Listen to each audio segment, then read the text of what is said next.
హే hello cricket fans. South ఆఫ్రికాతో test series అయితే Team India whitewash అయిపోయింది.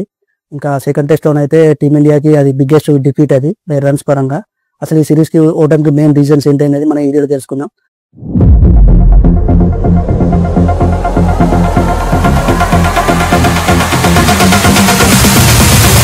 2001 ఆస్ట్రేలియాతో టెస్ట్ సిరీస్ మీ అందరికీ తెలిసే ఉంటుంది.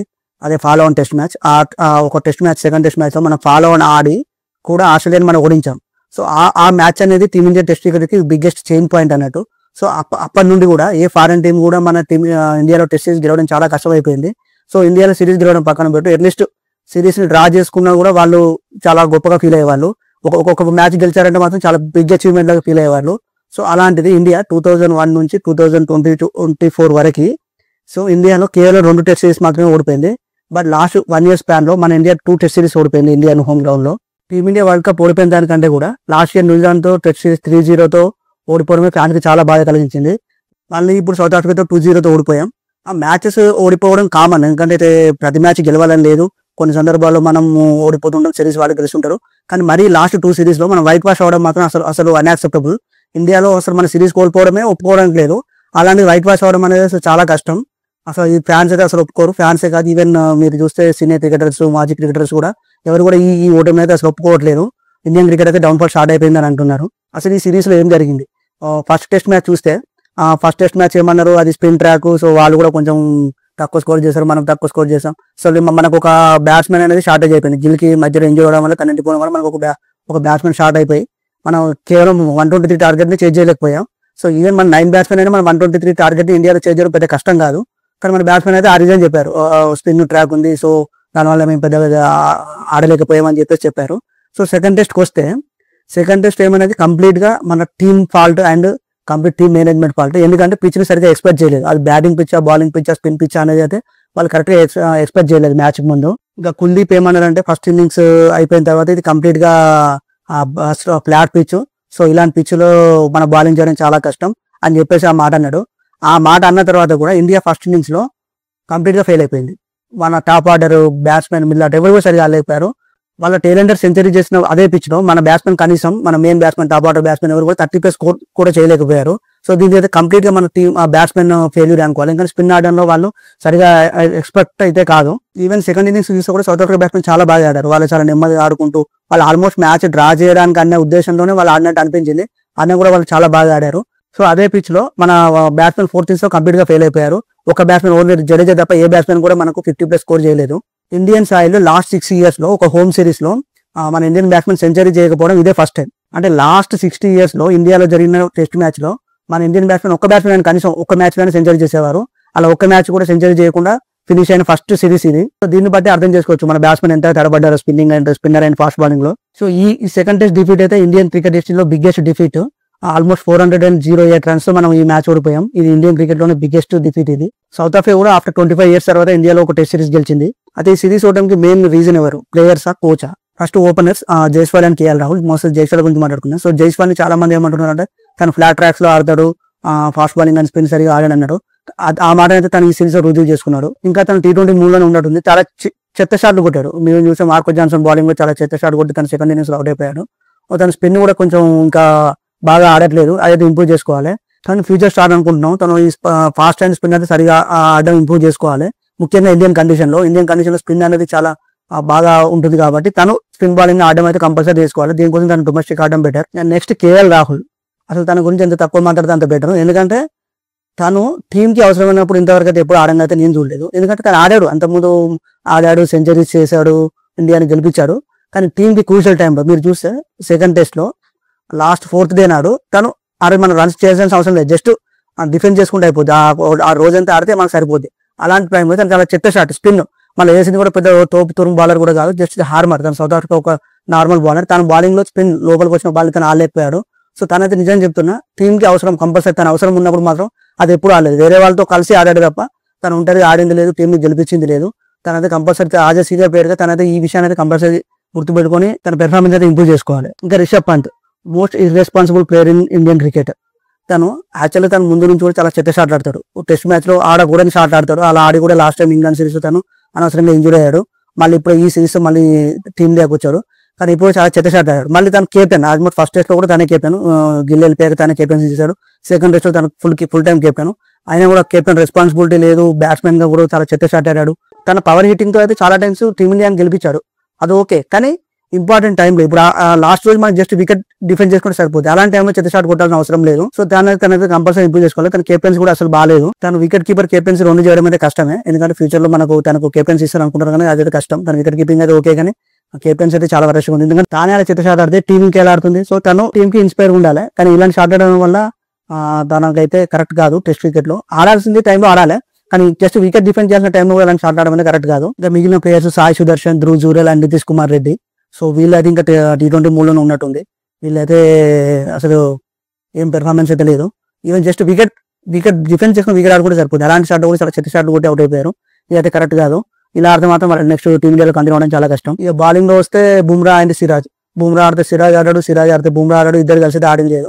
స్పిన్నర్లు కూడా ముగ్గురు స్పిన్నర్లు ఉన్నా, నలుగురు స్పిన్నర్లు ఉన్నా కూడా ఎవరో ఒకరే మాత్రం బాగా పెర్ఫార్మ్ చేస్తున్నారు. అదైతే కరెక్ట్ కాదు. అందరూ టీం అంతా కలిసి ఆడితే మనకి గెలవడం సాధ్యం అవుద్ది. ఇండివిజువల్ ఓకే, అందరూ చాలా బాగా బౌలింగ్ చేస్తారు, అందరి దగ్గర చాలా స్కిల్స్ ఉన్నాయి, టెక్నిక్ ఉంది, కానీ అందరు కలిసి ఆడాల్సి వస్తుంది. అదైతే ఇంప్రూవ్ చేసుకోవాలి. ఈ సిరీస్ లో ఎవరైనా కొంచెం బాగా ఆడారంటే అది వాషింగ్టన్ సుందర్ అండ్ రవీంద్ర జడేజా. మనకు ఒక విషయం గమనిస్తే ఏంటంటే, మనకు లాస్ట్ ఇయర్ న్యూజిలాండ్ తో సిరీస్ ఓడిపోతే అందరూ ఏం చేశారు, కోహ్లీది తప్పు, రోహిత్ శర్మది తప్పు అని చెప్పేసి వారు అనవసరంగా టెస్ట్ నుంచి రిటైర్ అయ్యేలా చేశారు. ఈ సిరీస్ కూడా పాప రవీంద్ర జడేజా మీద ప్లాన్ చేసినట్టుంది, తనని పంపించేది, కానీ తనే సీనియర్ ప్లేయర్, తను పంపిద్దాం ప్లాన్ చేసినట్టుంది. కానీ తను మాత్రం చాలా బాగా ఆడాడు. సెకండ్ టెస్ట్ లో 4th innings తను బాగా బౌలింగ్ చేశాడు అండ్ బ్యాటింగ్ కూడా బాగా చేశాడు. వాషింగ్టన్ సుందర్ కూడా ఫస్ట్ టెస్ట్ లో బాగా ఆడాడు. టీమ్ మేనేజ్మెంట్ ప్లాన్ అనేది ఇక్కడ వర్క్ అవ్వలేదు. సో రవీంద్ర జడేజా తను ప్రూవ్ చేసుకున్నాడు. సో వీళ్ళిద్దరు అంటే వీళ్ళు స్థాయికి తగ్గట్టే రాలేదు. వీళ్ళ పవర్ఫుల్ అంటే వీళ్ళ క్యాపబిలిటీ అనేది కరెక్ట్ గేమ్ కాదు, కానీ ఓకే ఉన్న వాళ్ళలో వీళ్ళ కొంచెం బాగా ఆడారు. సో మిగిలిన టీం అంటే ఓకే, అంటే మీరు ఇండివిజువల్ చూస్తే అందరు చాలా టాప్ ప్లేయర్స్, చాలా మంచి పెర్ఫార్మెన్స్, కానీ సమ్ ఏదో మిస్ అవుతుంది వీళ్ళ దగ్గర. అదే మన కోచ్ అనేది క్యాప్చర్ చేయాలి. సో గంభీర్ గురించి మాట్లాడుకున్నాం. సో గంభీర్ ఏమన్నారంటే ప్రెస్ మీట్ లో ఈ ఓటమికి ఎవరు బాధ్యులు, మీరు బాధ్యతలు తీసుకుంటారు, సోషల్ మీడియాలో అందరూ కూడా మిమ్మల్ని అంటున్నారు అంటే, గంభీర్ ఏం చెప్తున్నారంటే, నేను ఛాంపియన్స్ ట్రోఫీ గెలిపించాను, ఇంగ్లాండ్ సిరీస్ లో డ్రా చేయించాను, ఏషియా కప్ గెలిపించాను, ఇవన్నీ అందరూ మర్చిపోయారు, జస్ట్ టెస్ట్ సిరీస్ ఓడిపోతే అంటున్నారు. టెస్ట్ సిరీస్ ఓడిపోతే అంటే ఓకే, టెస్ట్ మ్యాచ్ ఓడిపోవడం, టెస్ట్ సిరీస్ కానీ వైట్ వాష్. మనం ఓడిపోయినది కూడా మీరు గమనిస్తే, ఓడిపోయినా కూడా ఏదో పోరాడి ఓడిపోలేదు, మన అందరం మొన్న బిగ్గెస్ట్ డిఫీట్ తో ఓడిపోయాం. సో ఈ అటిట్యూడ్ అనేది గంభీర్ తగ్గించుకోవాలి. సో గంభీర్ ఏమంటున్నాడు, ఛాంపియన్ ట్రోఫీ గెలిపించారంటే, ఛాంపియన్ ట్రోఫీ గెలిపించారు కరెక్టే, కానీ ఆ ఛాంపియన్ ట్రోఫీ టీమ్ ని బిల్డ్ చేసింది అంత ముందు కోచ్ రాహుల్ ద్రావిడ్.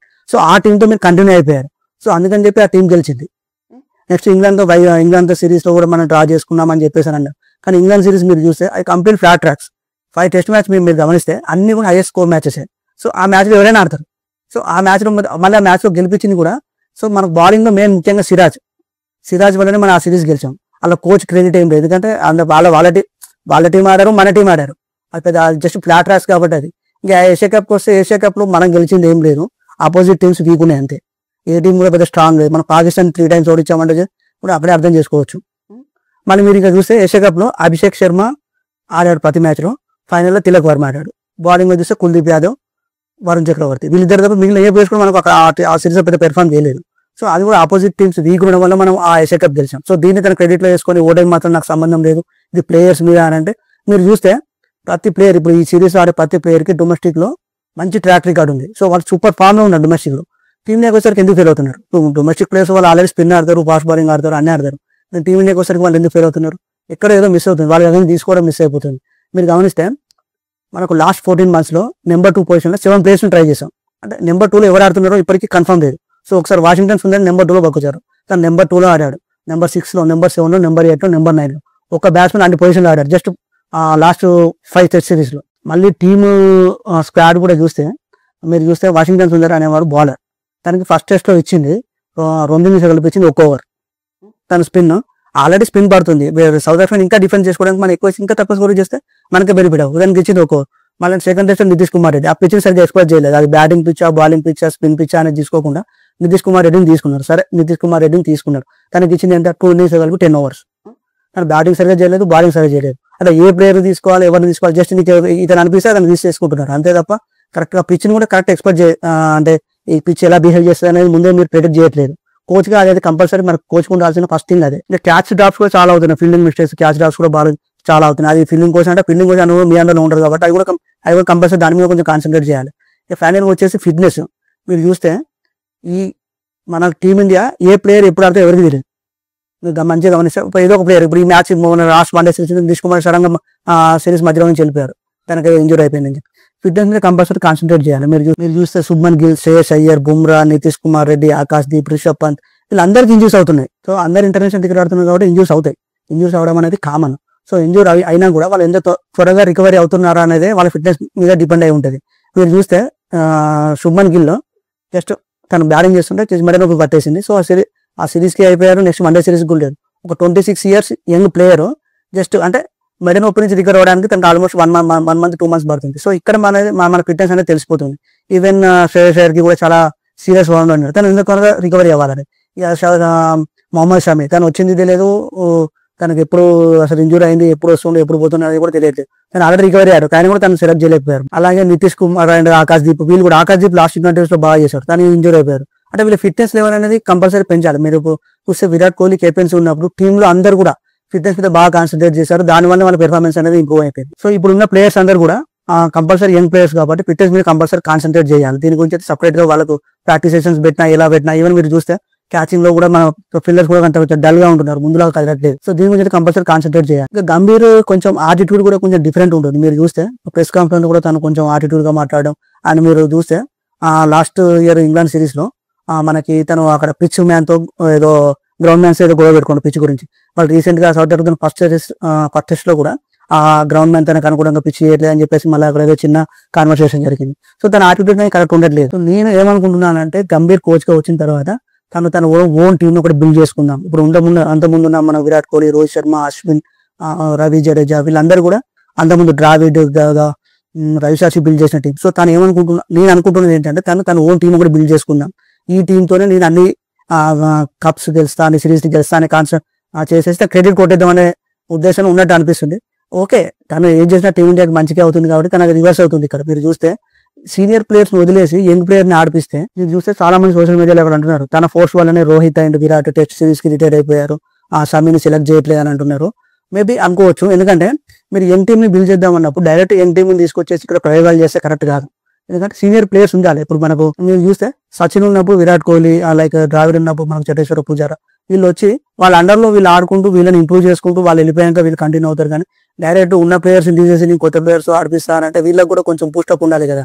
ఎవరో ఒకరు ఆడతారు, సార్ నేను ఆడిపోయినా విరాట్ కోహ్లీ ఆడతారు, నేను ఆడిపోయినా చటేశ్వర పూజారా ఆడతారు అనేది ఒకటి వీళ్ళకు ఉంటే వీళ్ళు బాగా పెర్ఫామ్ చేస్తారు. అలాగే కాకుండా నేను నా ఓన్ టీం బిల్డ్ చేస్తా అని చెప్పేసి ఉన్న వాళ్ళని రిటైర్ చేపించేసి ఆల్రెడీ మొహమ్మద్ షమి బాగా తను రంజీ బాగా సెలెక్ట్ చేయట్లేదు, ఎందుకు చేయట్లేదు మనకు ఎవరికి తెలియదు. సో ఇదైతే కరెక్ట్ కాదు గంభీర్ దగ్గర నుంచి. సో ఇదైతే గంభీర్ కొంచెం ఇంప్రూవ్ చేసుకోవాలి, ఎందుకంటే తను చాలా టాలెంటెడ్. ఎందుకంటే మనకు 2009 వరల్డ్ కప్ తెప్పించింది తనే. ఎందుకంటే తను చాలా ఇన్నింగ్స్ వరల్డ్ కప్ ఫైనల్ తను చాలా బాగా మంచి ఇన్నింగ్స్ ఆడాడు, అది మనం అందరూ యాక్సెప్ట్ చేయాల్సిందే. సో దాని దగ్గర టాలెంట్ ఉంది, ఎందుకంటే తను యంగ్ ప్లేయర్స్ కొంచెం సపోర్ట్ ఇస్తున్నారు. మీరు చూసి హర్షిత్ రానాకి వెళ్ళిన సపోర్ట్ ఇస్తున్నాడు, ఓకే వాళ్ళ టాలెంట్ ఉంది వాళ్ళకి సపోర్ట్ ఇస్తున్నాడు. కానీ మీరు దీంతో పాటు సీనియర్ ప్లేయర్ని ఇగ్నోర్ చేయదు, కొంచెం ఆటిట్యూడ్ కూడా తగ్గించుకుంటే టీమిండియాకే బెనిఫిట్, మన అందరికీ బెనిఫిట్. సో ఈ సిరీస్ ఓవడంతో అయితే team India world test championship points table అయితే 5th పొజిషన్ వెళ్ళిపోయింది. సో పాకిస్తాన్ తర్వాత పాకిస్తాన్ 4th ప్లేస్ లో ఉంది, టీమిండియా 5th ప్లేస్ లో ఉంది. సో ఇంకా మనకు వరల్డ్ టెస్ట్ ఛాంపియన్షిప్ ఫైనల్ కి పోవడం అయితే చాలా కష్టం, ఎందుకంటే నెక్స్ట్ మనకు 6-7 months దాకా మనకు ఒక టెస్ట్ సిరీస్ లేదు, అంత మనకు లిమిటెడ్ ఓవర్స్ క్రికెటే ఉంది. T20 వరల్డ్ కప్ ఉంది, నెక్స్ట్ IPL ఉంది. సో ఆ తర్వాత కూడా మళ్ళీ మనం ఆడాల్సింది ఆల్మోస్ట్ మనం 9 matches ఆడతాం. శ్రీలంకతో న్యూజిలాండ్ తో 2 టెస్ట్ మ్యాచెస్ వాళ్ళ హోమ్ గ్రౌండ్ లో ఆడతాం, అండ్ ఆస్ట్రేలియాతో 5 టెస్ట్ సిరీస్ మన హోమ్ గ్రౌండ్ లో ఆడతాం. సో ఈ 9 matches ఇండియా 7 గెలిస్తేనే వరల్డ్ టెస్ట్ ఛాంపియన్షిప్ ఛాన్సెస్ ఉంటాయి. ఎందుకంటే ఈ లోపు ఆస్ట్రేలియా ఆడుతుంది, సౌత్ ఆఫ్రికా ఆడుతుంది, వాళ్ళు టాప్ లో ఉన్నారు. నేను అనుకుంటున్నాను వాళ్ళిద్దరే ఫైనల్ వెళ్తారు అనుకుంటున్నాను. సో చూద్దాం మన టీమిండియా ఎలా ఆడుతుందో ఈ 9 matches లో. సో మధ్యలో ఆఫ్ఘనిస్తాన్ తో ఒక టెస్ట్ సిరీస్ అయితే ఇండియాలో ప్లాన్ చేస్తున్నారు, అది ఇంకా కన్ఫర్మ్ కాలేదు. అది అన్న కూడా 1 టెస్ట్ మ్యాచ్ కాబట్టి పెద్ద ఇంపాక్ట్ ఏమి ఉండదు. సో అది మొదటి ఈ సిరీస్ ఓటమి అయితే మనం కంపల్సరీ మనం చాలా పాఠాలు నేర్చుకోవాలి. ఒకప్పుడు టీమిండియా అంటే ఒకప్పుడు ఇండియా టీంకి వచ్చే కంట్రీస్ ఇండియాలో ఒక్క మ్యాచ్ గెలిచినా వాళ్ళు పెద్ద అచీవ్మెంట్ లా ఫీల్ అయ్యారు. ఇప్పుడు ఏమనుకుంటున్నారంటే వాళ్ళు మాత్రం ఇండియాకి వచ్చి కూడా ఇండియన్ సిరీస్ గెలవడం కాదు, వైట్ వాష్ కూడా చేయొచ్చు అనే ఒక మెసేజ్ అయితే మనం ఫారెన్ కంట్రీస్ కి తీసుకెళ్ళాం. సో దీన్ని అయితే కంపల్సరీ మనం ఎంత తొందరగా ఫిక్స్ చేసుకుంటే బెటర్, లేదంటే మనకు నెక్స్ట్ ఇండియన్ టెస్ట్ క్రికెట్ అయితే డౌన్ ఫాల్ అయిపోద్ది. సో గంభీర్ దీన్ని కాన్సన్ట్రేట్ చేశాను నేను అనుకుంటున్నాను. ఈ వీడియో కనుక మీకు నచ్చితే లైక్ చేయండి, షేర్ చేయండి, అండ్ టీమిండియా ఓటమికి మెయిన్ రీజన్స్ ఏంటో కమెంట్ చేయండి. జై హింద్.